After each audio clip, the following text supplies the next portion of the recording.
আমরা এইদিকে ব্রেকআপ করবো, এদিকে এইদিকে ওভারবি এগুলো আছে। আর আমরা একটু ভিতরের দিকে যাই, দেখি আপনাদেরকে দেখাই একটু ভিতরে জায়গাটা ছিল এইগুলো। ওই যে সামনে ওটা দেখতে পাচ্ছেন এগুলো আছে, কিন্তু এগুলো থাকলেই তো হতো না, কোনো কিছু হতে পারে না। আমি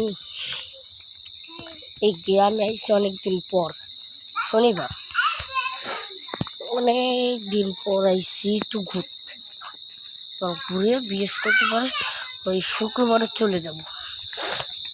আমার একটু ব্রেকআপ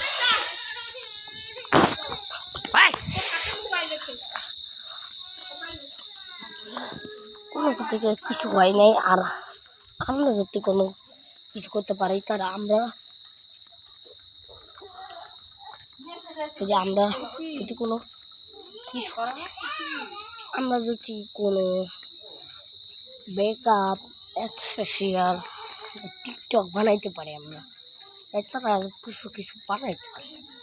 আমরা যে পাইছি বিড়াল একটা, ছোটবেলা থেকে আমরা এখান থেকেই বড় হই, জায়গা বাগের থেকে বলছি কোদিয়ে যাই বন্ধ করে। আর এইটা ভয়ঙ্কর একটা জিনিস আছে যে ইশারা, আর কিন্তু মাগরিবের পর 1 ঘন্টা থাকে। আমরা এইগুলো জানতে পেরেছি যে বেশি এক্সেসিয়াল। আমি টমের গাড়িতে বসছি, এই যে আমি এরকম কোনো বিষয় কিন্তু জানি না। তো হয়েছে কি, আমার এই টমের গাড়ি আমি কোনো কিছুই করতে পারি না। ইনশাআল্লাহ আপনাদেরকে আবার কোনো গ্রুপে আপনাদেরকে দেখা হবে। আসসালামু আলাইকুম।